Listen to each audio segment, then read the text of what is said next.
What is your name? My name is Bernadette Moore. I'm a senior at City and I'm an Indigenous student. Ato Chakrieta Eloisa Nitaye Kopi Chine Seswapie Sinitaye Kopi Samamwa Nila Hayawatha Nochpia. What are you involved in and outside of City High?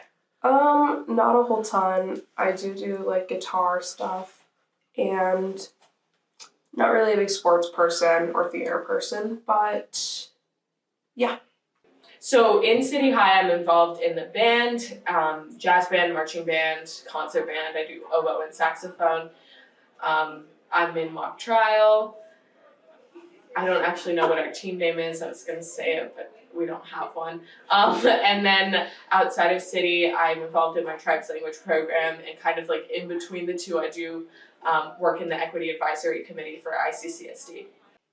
What tribe/nation are you from? I'm from the Blackfoot Confederacy.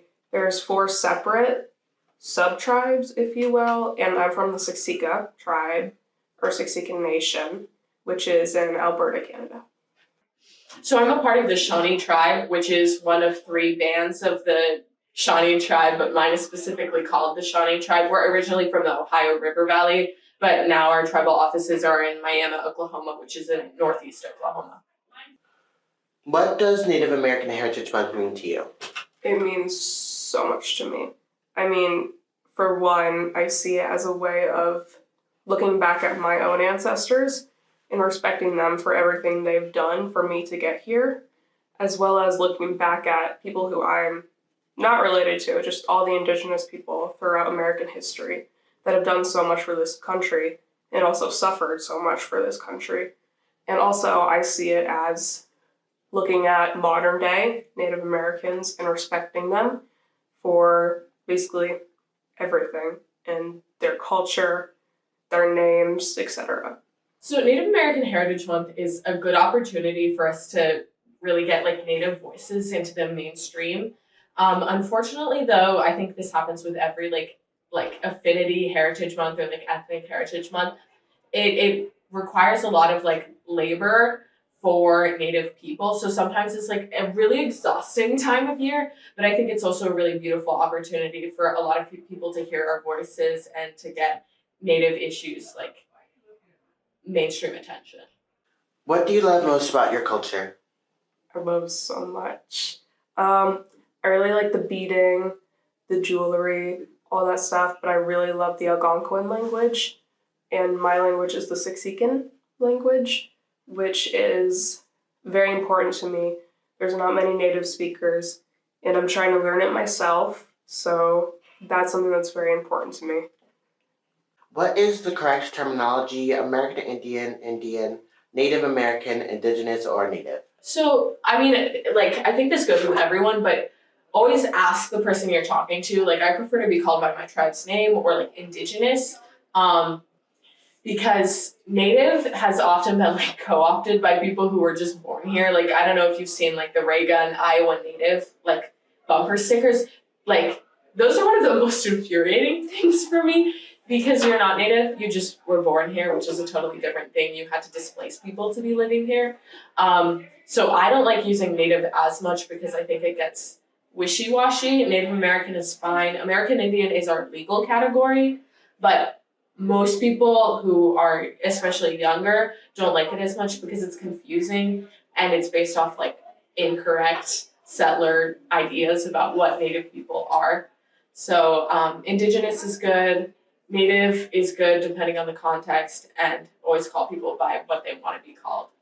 It really just depends, because there's so many different people that'll tell you so many different things, whether or not they want to be referred to as Indian, American Indian, Native American, Indigenous, etc.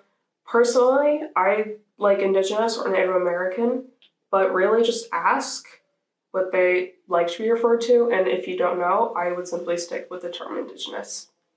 Does your family do anything for this month?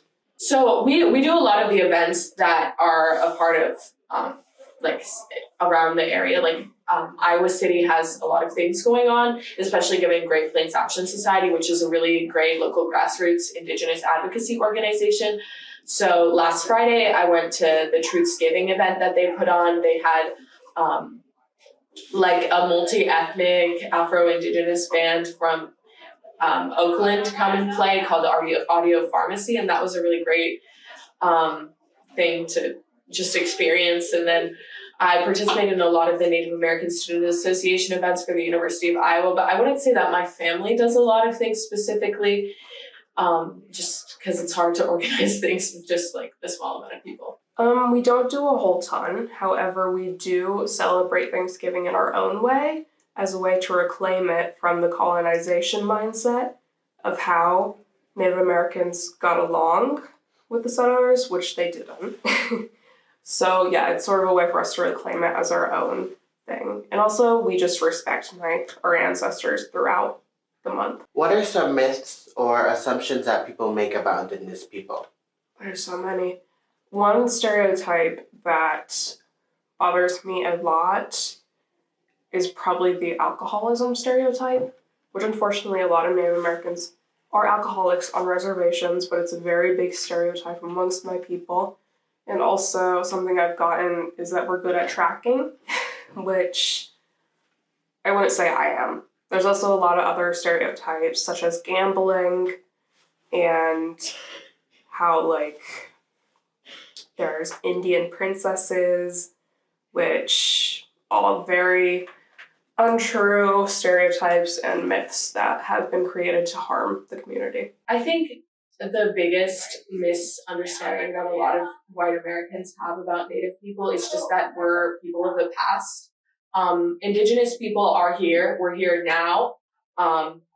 Unfortunately, because of genocide, centuries of it, we haven't recouped the numbers that we had before contact. So that's like one of the most like terrifying things that I have to think about all the time is that like before Columbus or before like Jamestown colonies, before white people came from Europe, there were more Native people in all of the Americas than there are right now.